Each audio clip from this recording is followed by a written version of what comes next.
नहीं मालूम था कि विवेक किसका मर्डर करने वाला है। मालूम होता तो तू क्या करता? चिल्ड्रंस डिस्काउंट दिलवाता, 2 मर्डर का पैकेज डील करवाता, एक पे एक free.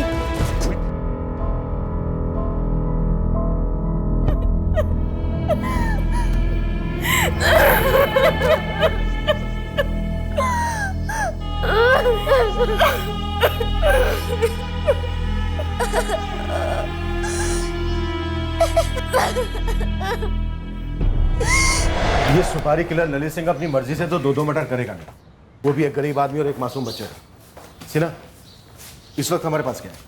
Sir driver Guddu Choubey और वो उल्टी कुमार विवेक आर्या। सर इस विवेक को उठवाकर उल्टी करवाते हैं। डेफिनेटली सिग्नल दिया गया होगा अटैक करने से पहले ललित सिंह को। स्पॉट भी तय हो कि कहाँ रुकना है और अटैक के लिए कौन सी जगह से। सर हर्ष की असली मां माधुरी और उसके पति राजकुमार को भी रूल आउट नहीं करना चाहिए। और मोहन जी और शायद उनके बेटे सनी को भी, जो पेरिस में बैठा है। ये बच्चा हर्ष अपनी जिंदगी में खुश था, इसी का अडॉप्शन हुआ और इस तरह से मारा है। ये प्लान चाइल्ड ट्रैफिकिंग माफिया का भी हो सकता है, पर जो भी है, हमें मास्टरमाइंड और किलर दोनों को खुद निकालना है।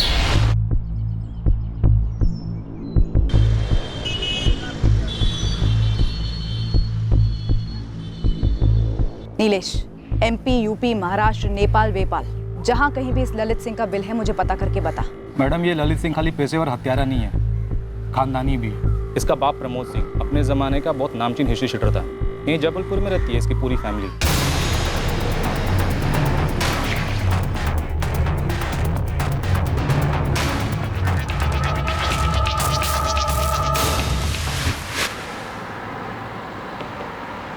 अब क्या बात करने को रह गया है सर? मेरे बेटे हर्ष को क्यों मारा? क्या मिला किसी को? शायद डील के पैसे नहीं मिले हों, इसलिए ये मर्डर हुआ हो। कोई ब्लडी डील नहीं था। एवरीथिंग, सब कुछ बिल्कुल लीगल था। मोहन जी से बैक चेक कीजिए प्लीज सर। और कुछ भी इलीगल हमारे कंट्री फ्रांस में अलाउड ही नहीं है, समझ रहे हैं? एक्चुअली नहीं समझ रहा हूँ स्वाति जी, क्योंकि हमारी समझ ये है कि हर्ष का मर्डर उसके अडॉप्शन और पेरिस जाने वाली बात को लेकर ही हुआ होगा। तो इसके रूट तक जाइए ना सर, और जो भी कोऑपरेशन है मैं आपको दूंगी। बेचारे को बिना बर्थ दिए मैं उसकी माँ बनी, और अब बिना उसकी परवरिश पेरेंटिंग किए मैं उसके डेथ का कारण बन रही हूँ। इससे ज्यादा और क्या हो सकता है मेरे लिए सर?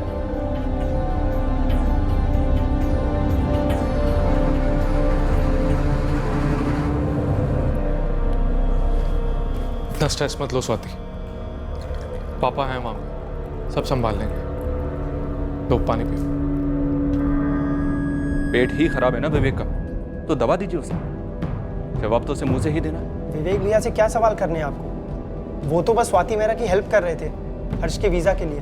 वीजा तो कटा है उस बच्चे का और उसके जीजा का भी। पर सर पर कुछ नहीं।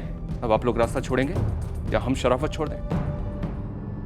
ये तपन है ना, अगर इसे एक बार मैंने तेरे ऊपर छोड़ दिया ना, फिर मैं इसे खुद भी रोकूंगा तो ये रोकेगा नहीं। बिना ब्रेक वाला डंपर ट्रक है, कुचल देगा तेरी कार को। उससे सच तो नहीं कुछ लेगा ना। वो सच ये है कि मैं उस साजिश का हिस्सा नहीं था।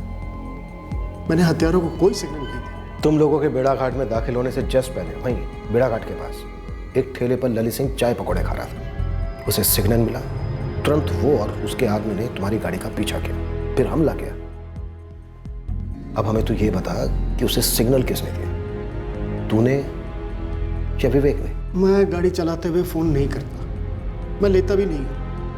मैंने फोन दिया ना आप लोगों को था, आप खुद ही देख लीजिए। मैंने किसी से भी बात की हो तो फिर किसने फोन किया, विवेक ने या धर्मेश ने? मेरी नजर और ध्यान दोनों सड़क पर होते हैं। अरे कोई फोन करे ना करे किसको पड़ी रहती है? ऊपर से विवेक भाई की उल्टियां चल रही थी, सो अलग।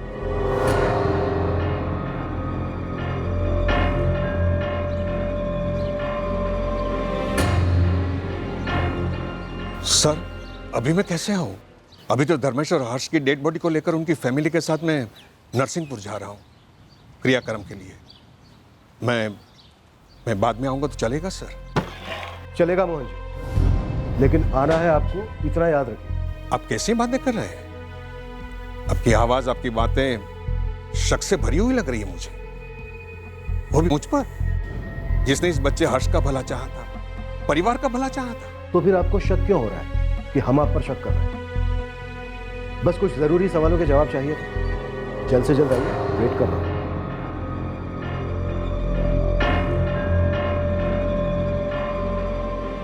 प्रीति, तो लोग मेरी साथ गाड़ी में चलो, एम्बुलेंस पीछे से आएगी।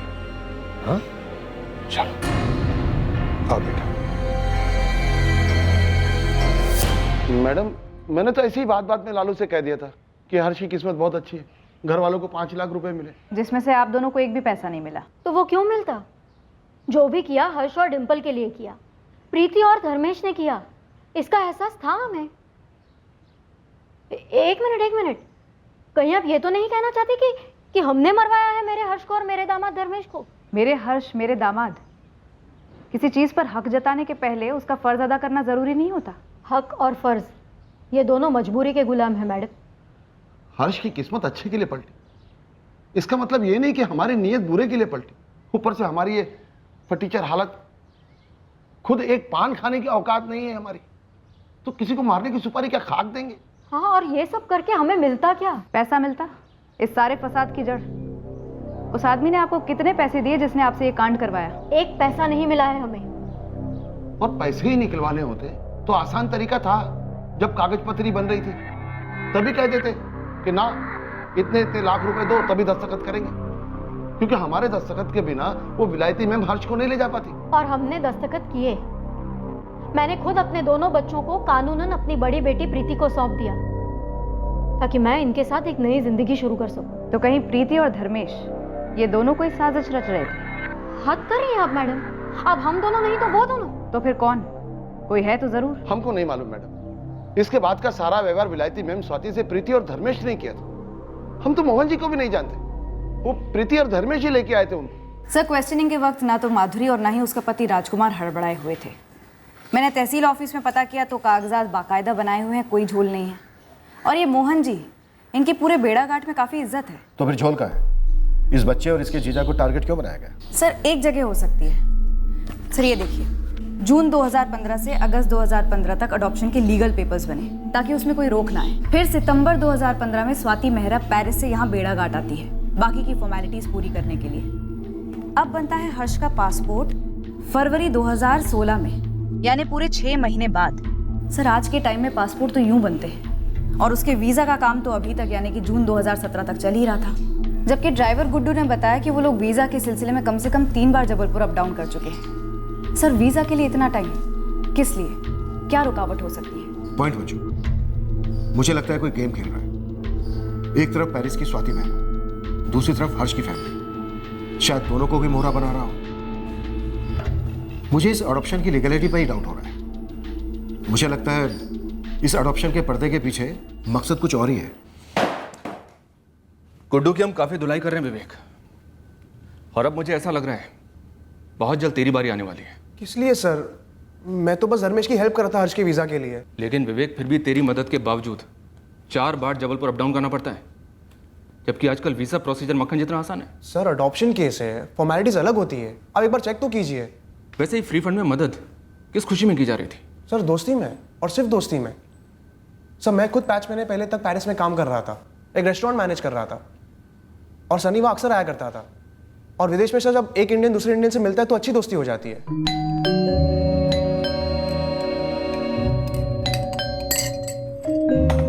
Swati, Hi, Sunny. Lot of traffic. Meet Vivek. Hi. He is from Jabalpur. मेरे बेड़ा घाट से सिर्फ 26 kilometre, right? Sir, Sunny, Swati और मैं, हम तीनों काफ़ी वक्त साथ गुजारते हैं। फिर इस फरवरी में मेरा वर्क वीज़ा एक्सपायर हो गया था, तो मैंने स्वाति से हेल्प मांगी थी। कैसी हेल्प? सर, वही हेल्प जो उसने सनी की थी। सनी स्टूडेंट वीज़ा पे था, और स्वाति की हेल्प से उसका वर्क परमिट वीज़ा बन गया। स्वाति ने मेरे लिए भी कोशिश की थी, पर कुछ हो नहीं पाया सर।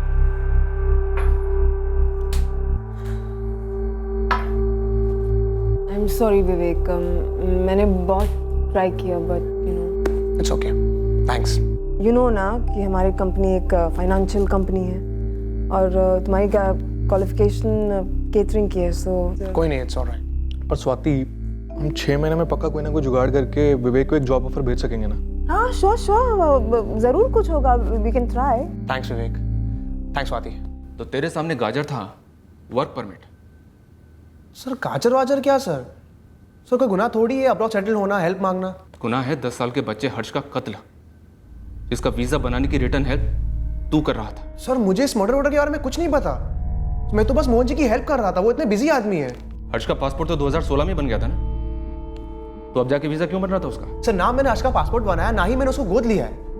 सर आपको जो पूछना है आप उन लोगों से पूछिए ना। किन लोगों से? स्वाति से, मोहन जी से, सनी से। चल तेरा दूसरा नंबर दे। दूसरा नंबर? वही नंबर जिससे तूने ललित सिंह को कॉल किया था, अटैक करने का सिग्नल दिया था उसे। सर मैंने कोई सिग्नल विग्नल नहीं दिया। हर्ष और उसका जीजा दोनों मारे गए, लेकिन तेरे और गुड्डू के ऊपर एक खरोंच तक नहीं आई। तो सर हमारी गलती कि हम बच गए, हम साजिश का हिस्सा बन गए? सर इसमें कोई लॉजिक ही नहीं बनता है। लॉजिक बनेगा विवेक, और केस भी बनेगा, तगड़ा बनेगा, उन सब के खिलाफ जिन्होंने इस कांड में हिस्सा लिया है। ठीक है सर, आप बनाइए तगड़ा केस, अब मैं जाऊं? तू कहीं नहीं जा रहा विवेक, एक बार केस बनेगा ना तो तू काम से जाएगा, लंबा वर्क परमिट मिलेगा तुझे सेंट्रल जेल का।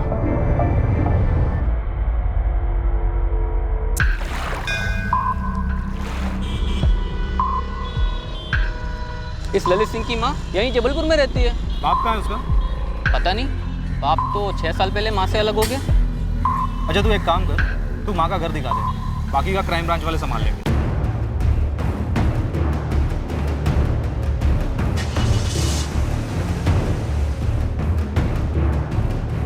तू लोकेशन पर ही है ना नीलेश? हाँ एकदम ऑन द स्पॉट मैडम। ये ललित की माँ भी मार्केट से घर लौट रही है। वहीं कील गाड़ कर खड़ा रहे, हम 20 मिनट में पहुंच रहे हैं।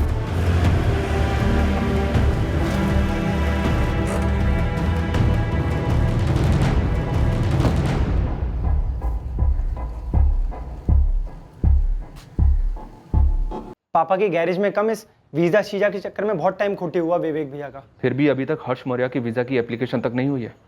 हमने जबलपुर वीजा ऑफिस में चेक किया। मनप्रीत जी, आपका विवेक इस कांड में इन्वॉल्व है। विवेक ऐसा गैर कानूनी काम करके अपना पुलिस रिकॉर्ड क्यों बनवाएगा? उसे तो अब्रॉड में जॉब करके वहां सेटल होना है, यही उसका सपना है। वो ऐसा गलत काम क्यों करेगा साहब? गलत काम नहीं करेगा, लेकिन करवा तो सकता है ना। हमने विवेक का यहां से लेकर पेरिस तक का पूरा चिट्ठा खोला है, और बहुत जल्द सारी कड़ियां मिल भी जाएंगे। बेहतर होगा कि आप लोग विवेक से बात कीजिए, उसे सरकारी गवाह बनने को समझाइए। मनप्रीत जी, यही आखिरी मौका है। 2 लोगों की बेरहमी से हत्या की गई थी, जिनमें से एक 10 साल का बच्चा था। मामला बहुत सीरियस है। हर्ष तेरे पास ही रहता तो कम से कम जिंदा तो रहता, और तेरे पास वो खुश तो था ही। माँ इस गरीबी में शायद उसे कम खुशियां दे पा रही थी, यही सोच के दिल पे पत्थर रख के मैं तैयार हुई थी हर्ष को गोद देने के लिए। हर्ष के अच्छे भविष्य के लिए ही सोच रहे थे मैं और धर्मेश। और धर्मेश, ये मोहन भाई कौन है? मोहन भाई बेड़ाघाट के बहुत बड़े आदमी, रतन दास जी सेठ है ना, उनके कोई दोस्त है, कल मिलने भी आने वाले। कोई विलायती मैम है जो हर्ष को गोद लेना चाहती है। डिम्पल को भी? नहीं, अभी तो सिर्फ हर्ष की बात हुई है। वो विलायती मैम किसी लड़के को ही गोद लेना चाहती है। मैं क्या कहूँ उनसे? ना बोल दूँ, मेरा दिल नहीं मान रहा है। हमें नहीं चाहिए विलायत बिलायत का चक्कर, हर्ष को कहीं नहीं भेजना है।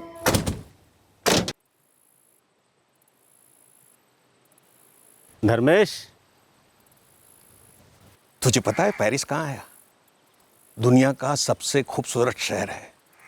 अस्पताल मुफ्त, पढ़ाई मुफ्त। अगर नौकरी गई ना तो गवर्नमेंट भत्ता देती है। प्रीति को समझा, उसका भाई साहब बनेगा, बड़ा साहब, और बाद में आप तीनों को थोड़ी ना भूलेगा। तुम तीनों को वहीं खींच के लेके जाएगा, निकालेगा खींच के, बाहर निकालेगा ये गरीबी के दलदल से। प्रीति रिश्ते से तो हर्ष की बहन है, लेकिन उसका जो दिल है ना वो माँ का है, और अगर उसका दिल नहीं मानता तो नहीं मानता साहब। औरतों का दिल नरम ही होता है, पर तू दिमाग से काम ले, आगे की सोच। तेरे भी बच्चे होंगे ना जल्दी? जल्दी तो नहीं होंगे साहब। क्यों? क्योंकि जब हमारी शादी हुई थी तो प्रीति की सिर्फ एक शर्त थी साहब, कि जब तक डिम्पल और हर्ष बड़े नहीं हो जाते वही हमारे बच्चे हैं। एक बार वो बड़े हो जाए, जिम्मेदार हो जाए, फिर ही हम हमारे बच्चे करेंगे। इससे बढ़िया मौका कहाँ मिलेगा? अगर हर्ष पेरिस चला गया स्वाति जी के पास तो तुम्हारी आधी जिम्मेदारी खत्म हो जाएगी। देख धर्मेश, ऐसा मौका लाखों में से एक को नहीं मिलता, और ये ठुकराने के बाद नसीब को दोष मत देना गरीबी के लिए। देख हर्ष बेटा, तेरे जीजा जी कह रहे कि प्रीति दिल से नहीं दिमाग से सोच। दिल तो बिल्कुल नहीं कर रहा है कि तुझे भेजूं, लेकिन बेटा तेरे जीजा जी सही कह रहे हैं। तू एक बार वहाँ पे चला गया ना पेरिस, तो तेरी पूरी जिंदगी बदल जाएगी। तुझे अच्छा पढ़ने को मिलेगा, अच्छा खाने को मिलेगा, सब अच्छा होगा तेरे लिए। मुझे तुम्हारे साथ, डिम्पल के साथ और जीजा जी के साथ रहना ज्यादा पसंद है। तो हमारे लिए अपनी अच्छी किस्मत छोड़ देगा? मैंने कहा ना, मैं कहीं नहीं जाऊंगा। दीदी मत भेजो ना हर्ष भैया को। देख डिम्पल, तेरे जीजा जी और मेरे पास कुछ नहीं है तुम दोनों को देने के लिए। दीदी मुझे कुछ नहीं चाहिए, मुझे हर्ष भैया यही चाहिए, मत भेजो उसे। देखो तुम दोनों नाटक करना बंद कर दो। हाँ, अगर मैं और तेरे जीजा जी तुम दोनों के भले के लिए नहीं सोचेंगे तो और कौन सोचेगा? देख हर्ष बेटा, हम तीनों के लिए भी आसान नहीं है तेरे बिना जीना, लेकिन एक बार तू वहां पे चला गया ना तो तेरे लिए सब कुछ आसान हो जाएगा। और फिर तू एक दिन डिम्पल को भी अपने पास ही बुलाएगा ना, है ना? लेकिन वो तो अभी भी अपने पास ही है ना, मत भेजो उसे। डिम्पल, तू नहीं चाहती कि तेरा भाई बड़ा आदमी बने, बड़ा अफसर बने? अरे गाड़ियों में घूमेगा ये वहां पे, और फिर एक दिन तेरा भाई अपनी प्यारी सी डिम्पल को भी लेके जाएगा ना अपने साथ। क्यों हर्ष? नहीं, मैं भाई को कहीं नहीं जाने दूंगी। देख बेटा, डिम्पल छोटी है, उसे समझ में नहीं आ रहा है कि ये मौका कितना बड़ा है तेरे लिए। लेकिन बेटा तू तो समझदार है ना, तुझे पता है ना कि मैं तेरे भले के लिए बोल रही हूँ। बेटा मान लेना मेरी बात।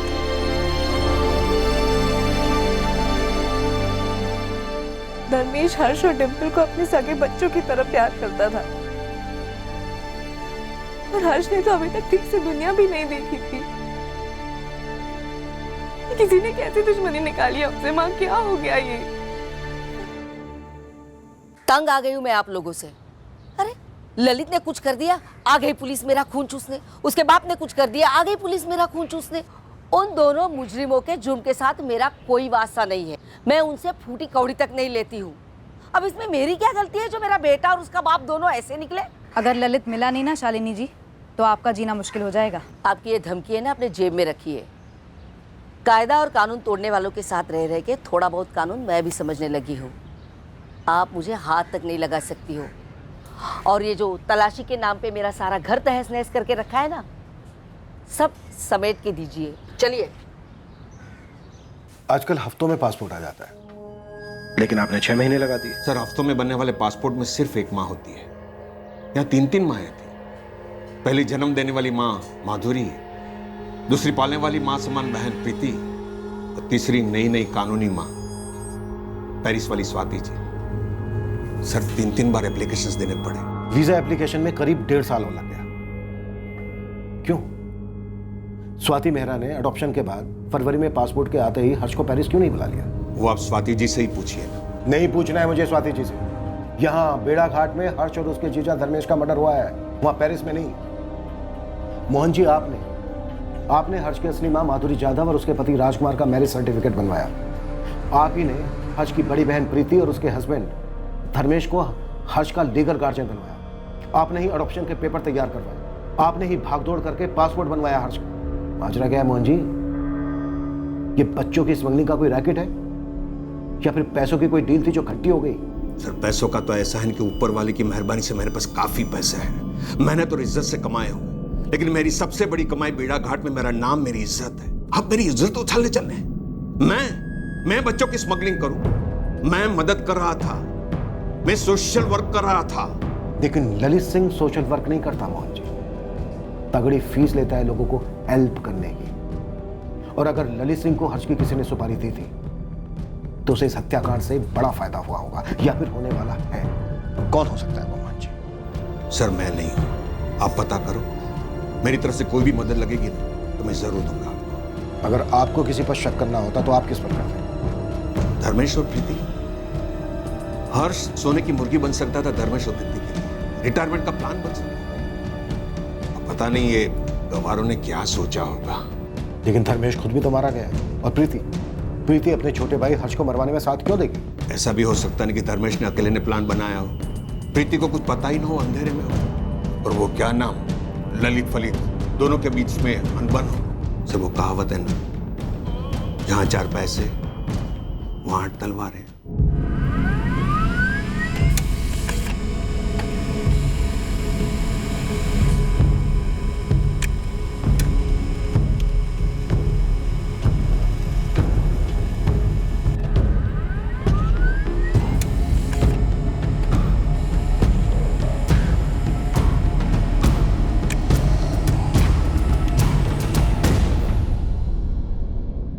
आप लोगों से कुछ नहीं छुपा है पापा। मैं सिर्फ फ्रांस के वीजा के लिए मगजमारी कर रहा था। विवेक भी, आप पेरिस में स्वाति जी को कॉल करो ना, उन्हें बताओ यहाँ पर क्या खेल खेला जा रहा है। अरे मैंने स्वाति से बात की थी, उनको समझ ही नहीं आ रहा है क्या हो रहा है। पुलिस को यह बात खटक रही है विवेक कि तू तो पेरिस में रहकर आया है, तुझे तो वीजा के बारे में सब कुछ मालूम है, फिर भी 4-4 बार ऊपर नीचे क्यों गया? पापा मैं अपना वीजा थोड़ी बनवा रहा था, देहाती गांव वाला था धर्मेश, कुछ समझता ही नहीं था ठीक से। वो कभी ये पेपर नहीं, कभी वो पेपर नहीं। और फ्रेंच कॉन्सुलेट वाले कितना स्ट्रिक्ट होते हैं आप जानते ही है ना। हम बस इतना जानते हैं कि ये सब जो हो रहा है ना, इसका बिल ये आप पे और उस ड्राइवर गुड्डू पर फाड़ना चाहते हैं पुलिस वाले। कोर्ट कानून नहीं है क्या? जब कुछ किया नहीं तो किस बात का बिल फाड़ेंगे ये लोग?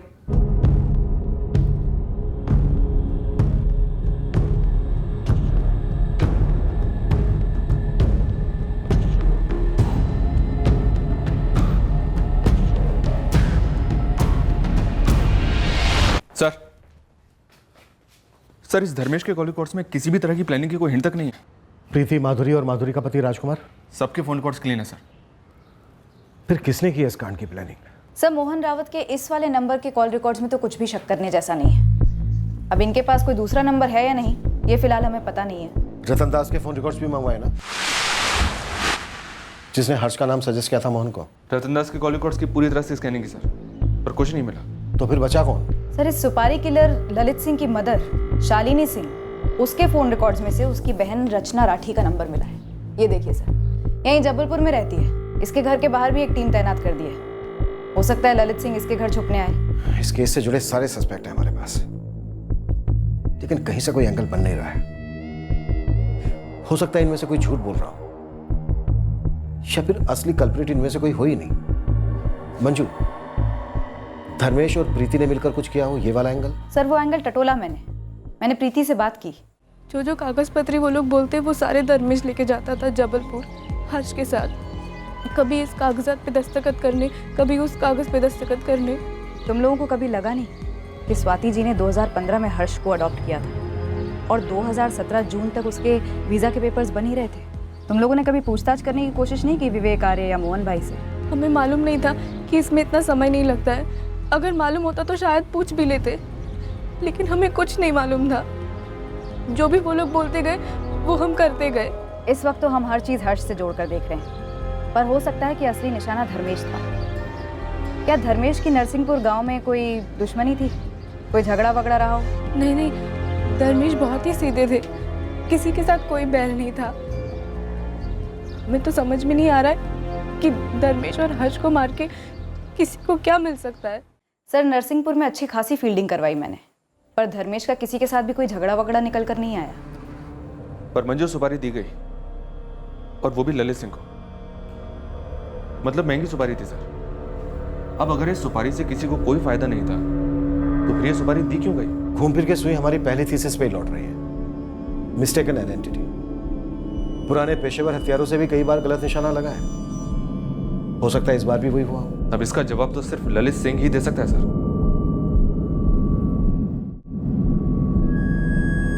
हम इस केस से जुड़े सारे संदिग्धों की बार बार इंटेरोगेशन करते रहे। या तो उनके बीच सांठ-गांठ इतनी तगड़ी थी कि कोई भी नहीं टूट रहा था, या फिर ये एक मिस्टेकन आइडेंटिटी का ही केस था। हम दावे के साथ कुछ नहीं कह पा रहे थे। हम सुपारी किलर ललित की मौसी रत्ना राठी को भी ट्रैक कर रहे थे। उधर पेरिस से हम पर स्वाति मेहरा का प्रेशर बढ़ रहा था, उसके नए नए गोद लिए बच्चे हर्ष के हत्यारों का पता लगा, पर उसकी तरफ से भी कोई ठोस लीड नहीं मिल रही थी जो हर्ष और धर्मेश के हत्याकांड को क्रैक करा सके। हमारी कंफ्यूजन सिर्फ एक आदमी दूर कर सकता था, खुद ललित सिंह। ललित सिंह को धरने के लिए हमने पूरा जाल बिछा रखा था, बस इंतजार था उसके फंसने का।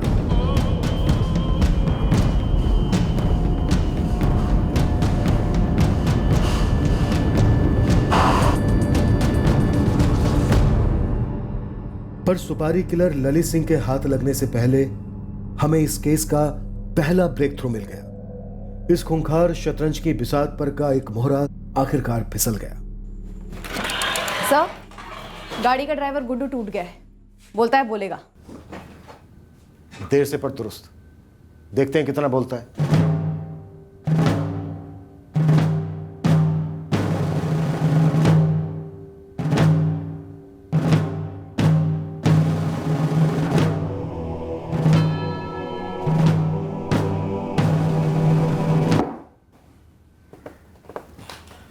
गुड्डू, कौन सी चक्की का आटा खाता है तू? इतने दिन भोला भाला बना रहा, ना बातों से टूटा ना लातों से। मैं पैसों के लालच में आ गया था। मैं बहुत छोटा आदमी। लालच किसने दिया तुझे? शुरुआत से बोल। बोल। साहब, वो हर्ष को मारने की 2 बार पहले भी कोशिश की। किसने कोशिश की थी? सुपारी किलर ललित सिंह ने? वो तो नहीं पता साहब, पर वही 2 लोग बाइक पर सवार थे। सब एक बार 23 मई को और एक बार 2 जून को, जब हम जबलपुर से लौट रहे थे नरसिंहपुर की तरफ, हर्ष और धर्मेश भाई को छोड़ने के लिए। उसी स्पॉट पर कोशिश हुई थी? नहीं साहब, वो शाहपुरा के टर्निंग से पहले 23 मई को।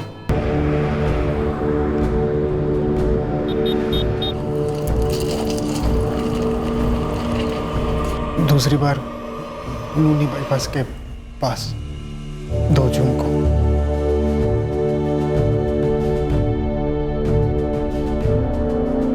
गाड़ी किसके कहने पर रोकी गुड्डू?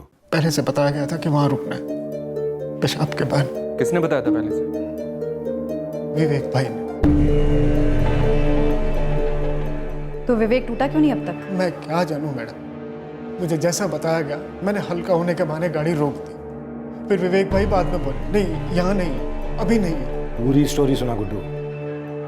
कब से प्लानिंग चल रही थी? हमारी ट्रैवल एजेंसी की सारी गाड़ियाँ वो विवेक भाई के पापा मनप्रीत सिंह जी की गैराज में सर्विस होने के लिए ही जाती। गुड्डू, नरसिंहपुर से जबलपुर आना है और रिटर्न नरसिंहपुर जाना है। अरे जब बोलो विवेक भाई, काम है, गाड़ी तो चलानी है। सिर्फ गाड़ी नहीं चलानी, बहुत बड़ा मौका है तगड़ा माल कमाने का, और मेरे साथ पार्टनरशिप का। कैसी पार्टनरशिप है भैया? 1 लाख मिलेंगे तुम्हें। 1 लाख? आराम से। करना क्या है मुझे? गाड़ी रोकना है जहाँ मैं बोलूँगा। हाँ, लेकिन कहाँ, क्यों? ऐसी जगह जो सुनसान हो, हल्का होने के बहाने गाड़ी रुकाना है। हाँ, वो तो ठीक है, लेकिन आपने बताया नहीं विवेक भैया। कोई झंझट का काम तो नहीं है ना? ठीक से करोगे तो कोई गड़बड़ नहीं होगी। तुम्हें तुम्हारे 1 लाख तुरंत कैश में मिल जाएंगे। बस इतना है कि इसके बाद तुम्हारा और मेरा कोई लेना देना नहीं होगा। इतना तो मुझे समझ में आ गया था कि मामला बच्चे को लेकर ही। मैं सच कहता हूँ मालिक, कत्ल होने वाला है, मुझे इसकी भनक तक नहीं थी। विवेक किसके कहने पर कर रहा था ये?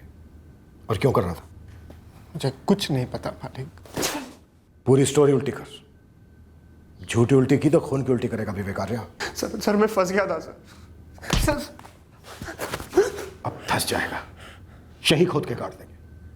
स्टोरी बोल, स्टोरी, अपना टुकड़ा नहीं। सर ये स्टोरी पेरिस में शुरू हुई थी। स्टोरी का विलेन कौन है? स्वाति, सनी या दोनों? सर सनी ने शर्त रखी थी कि अगर पेरिस लौटना है, जॉब चाहिए, वर्क वीज़ा चाहिए, तो उसका एक काम करना होगा। तुझे यहाँ पेरिस परमानेंट रेजिडेंसी दिलाने का फुल प्रूफ प्लान है मेरे पास, और कॉन्टेक्ट भी। बस तुझे एक काम करना है, सिंपल सा काम है, तेरे लिए बाएं हाथ का खेल है, आराम से कर ले। यार सनी कुछ भी कर दूंगा। तू मुझे पहले ये बता कि तुझे ये वर्क परमिट और परमानेंट रेजिडेंसी कैसे मिल रही है? अचानक से कॉन्टैक्ट कहाँ से मिल गया? देख विवेक, बात अपने तक ही रखना, कॉन्फिडेंशियल है, इसलिए सिर्फ तेरे को ही बता रहा हूँ। मैंने यहाँ पे परमानेंट रेजिडेंसी के लिए स्वाति के साथ कॉन्ट्रैक्ट मैरिज कर लिया। तेरे लिए भी एक लड़की ढूंढी है, फुल प्रूफ तरीका। तू भी मेरी तरह दामाद बन जा पेरिस में, ऐश करेंगे। बस उसके लिए तुझे यहाँ पे टूरिस्ट वीज़ा पे आना होगा। क्या?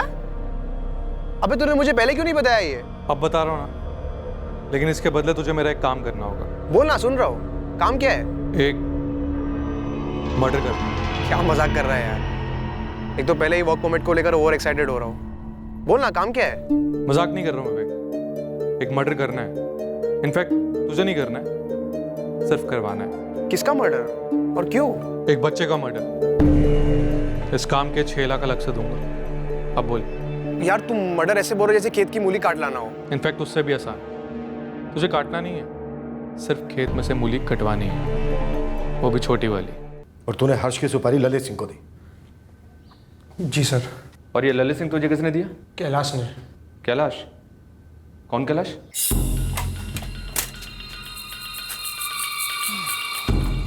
कैलाश जी। अरे विवेक, कैसे हो? अब मैं तो ठीक हूँ, लेकिन बड़े दिनों बाद दुकान बंद कर रहा था मैं। चल कोई नहीं, तू आ गया तो बैठ। कैलाश जी, मुझे बाल नहीं कटवाना है, मुझे आपसे प्राइवेटली बात करनी है।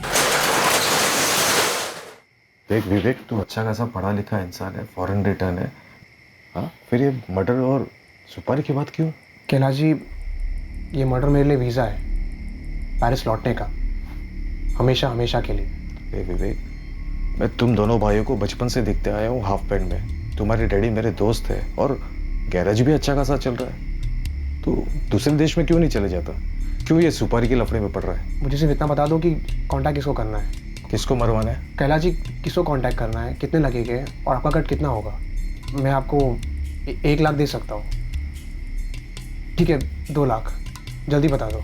सिंह, ललित सिंह की दी हुई सुपारी कभी खाली नहीं जाती और सुपारी देने वाले का नाम कभी बाहर नहीं निकलता। बहुत कमीना है, रिकॉर्ड है उसका, लेकिन पैसा भी उसी तरह से लेता है। 6 लाख। बच्चे का 6 लाख? बच्चा मारना हो या बड़ा आदमी, यहाँ फुल प्लेट का ही रेट लगता है। अपने यहाँ हाफ प्लेट वगैरह कोई सिस्टम नहीं है, समझा? ठीक है ललित भाई, मैं पार्टी से पूछता हूँ और कंफर्म करके फ़ोन करता हूँ। गर्लफ्रेंड नहीं हो जो फ़ोन करेगा, मेरे को कोई फ़ोन नहीं करता, आमने सामने मिलेंगे। सुपारी के लिए ललित सिंह को 6 लाख रुपए देने के लिए सनी मान गया? जी सर। 6 तुझे, 6 ललित सिंह को भी और ड्राइवर गुड्डू को 1। सलून वाले कैलाश को ललित से इंट्रो करवाने के 2 लाख। टोटल हुए 15 लाख। ये 15 लाख पेरिस से भेजे गए सिर्फ हर्ष को मारने के लिए? सर, डील वहाँ पेरिस से हुई पर एडवांस यहीं से आया। ललित को सुपारी के 1 लाख मिले, कैलाश को 25,000, मेरा और गुड्डू का एडवांस अभी बाकी है सर। ये एडवांस यहाँ बेड़ा घाट में किसने दिया? सर, मोहन जी ने। मोहन? मोहन इस कांड को स्पॉन्सर कर रहा था। इसमें मोहन और उसके बेटे सनी को क्या मिलने वाला था? और वो पेरिस की स्वाति, वो स्वाति भी इसमें 100% इन्वॉल्व होगी। सर, जहाँ तक मुझे पता है ये मामला अडॉप्शन का था ही नहीं।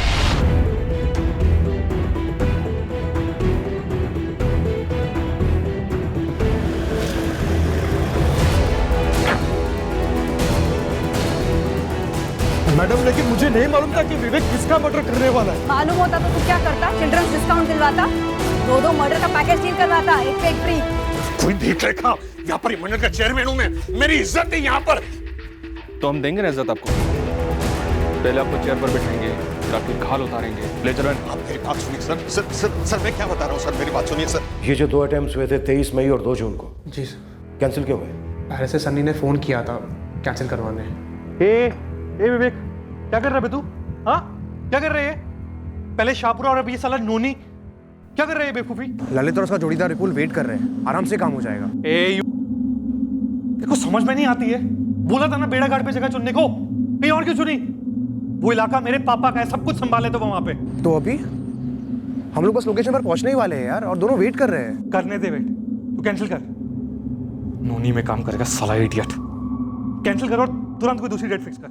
ओ भाई सुन मेरी बात, मैंने 2 बार जगह और टाइम चुनी, तूने हक दिया, कैंसिल कर दिया। 2 बार फेल होने का अपना कभी स्टाइल नहीं रहा, तीसरी बार फाइनल हो।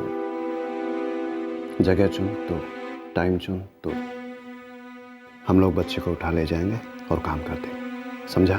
ठीक है ललित भाई, मैं फिर से हर्ष और उसके जीजा को एक जगह पे बुलवाता हूँ और कुछ प्लान बनाता हूँ। तो ये वीज़ा का चक्कर हर्ष के मर्डर के लिए नेट प्रैक्टिस था। ऐमे ही घुमा रहे थे हर्ष और उसके जीजा धर्मेश को, और वो बेचारा जैसे जैसे उससे बोला जा रहा था किए जा रहा था। सर, ये पूरा आइडिया, पूरा प्लान मोहन जी ने बनाया था सर। सर,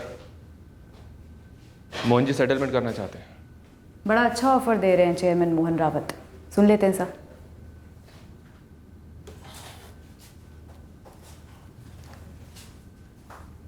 सर मैं क्या कहता हूं, हम लोग आगे की सोचते हैं। हर्ष और उसके जीजा के बारे में सोचने वाला कोई है नहीं। हम यहाँ हैं, आप लोग यहाँ पर हैं, और वो जो असली खिलाड़ी वो पेरिस में, जिसको आपको छू नहीं सकते हैं। आप एक फिगर बोलो, चाहिए तो आप अंदर अंदर डिस्कशन कर लो ना, लेकिन एक दिल खुल के फिगर बोलो जो मैं दिल खुल के दे सकूंगा। एक 10 साल के बच्चे की तड़ियां बाहर निकलवाने वाला दिल की बात कर रहा है। ये अडॉप्शन किस लिए था? नाटक था कोई, है ना?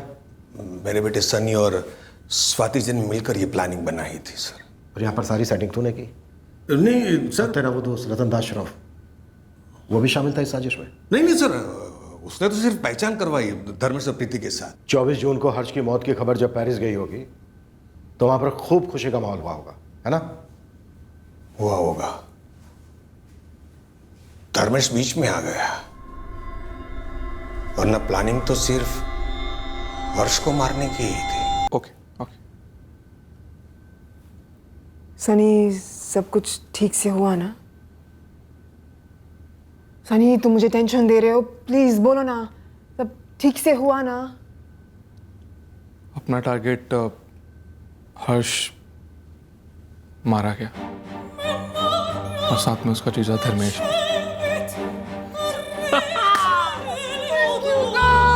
We are, it's time to party.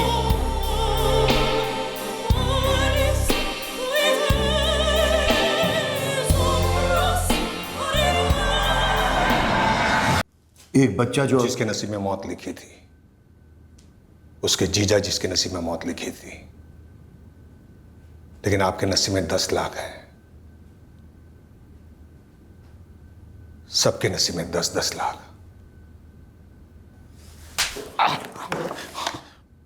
ये कोई पहला ऑफर तो है नहीं जो आपको मिला हो, और हर्ष कोई आखिरी बच्चा था नहीं जो इस दुनिया में से गया हो। बच्चे की बोली कितने की लगाई और किसने लगाई?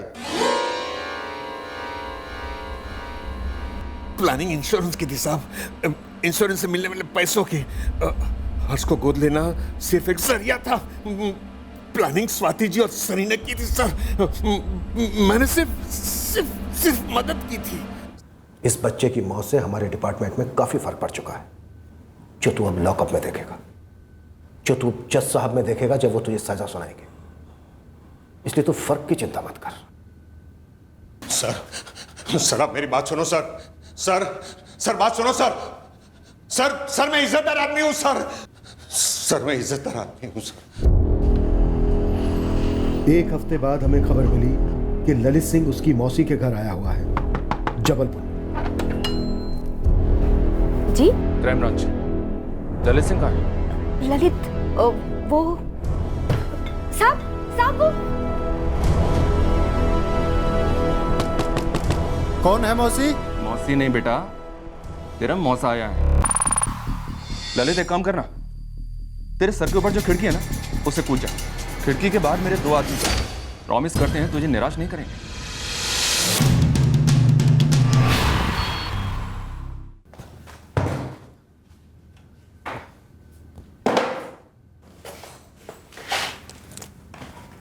बड़ी कलाकारी दिखाई उस बच्चे और उसके जीजा पर।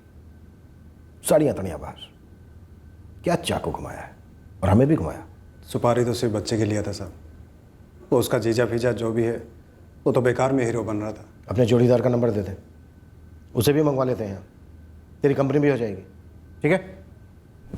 बताता हूँ ना साहब, लेकिन वो मेरी बेल मत रुकने देना। मेरा वकील मिलेगा आपको। तेरे वकील साहब को क्यों तकलीफ दे? तेरी बेल हम ही करवा देंगे यहीं पर, इसी लॉकअप में। उसके बाद तू अंदर रहे या बाहर, क्या फर्क पड़ता है? 6 दिन, पूरे 6 दिन वो बच्चा और उसके जीजा आईसीयू में तड़पे। अब तो जिंदगी भर तड़पेगा। सर हर्ष मोरे के इंश्योरेंस पेपर में कोई झोल नहीं है, मैं लेके आता हूँ, आप खुद देख लीजिएगा। कितनी किस्त भर दी गई है? मिस स्वाति मेहरा ने पहली किस्त अदा की है। और सर मैं आपसे कहना चाहूँगा, मैंने कुछ गलत नहीं किया है, सब कुछ कायदे से हुआ है। पेपर्स तो लेके आइए एजेंट साहब, हम इंश्योरेंस कंपनी से आपसे सबसे बात करेंगे, उसके बाद ही तय होगा। पेरिस लेके ही नहीं जाने वाले थे। नहीं प्रीति, उन्होंने तुम लोगों को ढाल बनाया, खास करके हर्ष को, जीवन बीमा के 2 करोड़ रुपए के लिए। और वो जो औरत है स्वाति मेहरा, उसका हर्ष को गोद लेने का कोई इरादा नहीं था। बीमा के पैसों के लिए मार दिया हर्ष को? क्यों मार डाला मेरे भाई को? धर्मेश की जान हर्ष को बचाने की कोशिश में गई, धर्मेश को मारने का कोई प्लान नहीं था।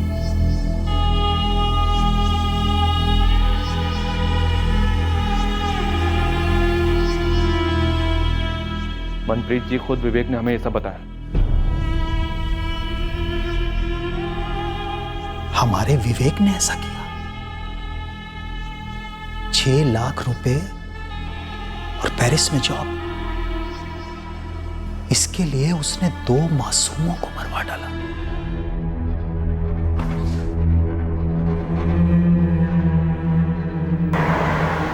इंश्योरेंस क्यों करवाया? मतलब हर्ष के बेनिफिट के लिए ही करवाया। आफ्टर ऑल हर्ष को अडॉप्ट कर रही थी मैं। अब क्या बोल रहे हैं सर? आप ऐसा ये वाहियात एलिगेशन लगा भी कैसे रहे कि मैंने इंश्योरेंस के पैसों के लिए अपने ही बेटे हर्ष को मरवाया? स्वाति मेहरा, गलतफहमी पाली तुमने और सनी ने भी कि फर्स्ट वर्ल्ड मुल्क में छुपकर बैठने की जगह मिल जाए तो इंडिया में तुम जो मर्जी जुर्म कर सकते हो, हम तुम तक कभी पहुंचेंगे नहीं। शट अप, बहुत सुन लिया मैंने। तुम्हारी ये थ्रेट्स, ये एलिगेशन मुझ पर असर नहीं करती। ऑलराइट, धमकियां मत दो मुझे। ये धमकी नहीं है, ये अगले कुछ दिनों का फोरकास्ट है तुम दोनों को। मौसम बड़ा खराब होगा, इतना खराब कि तुम अपने अपार्टमेंट में छुपकर बैठो, पेरिस के किसी मॉल, होटल या गली में शरण लो। आंधी आएगी, आंधी, और वहां से तुम्हें उखाड़कर सीधे हमारे कोर्ट में फेंक कर जाए। तुम्हारे डैड ने कहा था कि वो सब कुछ मैनेज कर लेंगे, वो ये पुलिस उनकी मुट्ठी में। एकदम मुट्ठी छोटी पड़ गई है पापा की। ये सब उस इडियट साले विवेक की वजह से हुआ है। ये सच एन इडियट। तुम्हें लगता है कि वो यहाँ तक पहुँच पाएंगे? नो ना, आई मीन फ्रांस के लॉज और इंडिया के लॉज। हाँ, आप नहीं पहुंचेंगे और पापा भी बेल पर बाहर निकल लेंगे।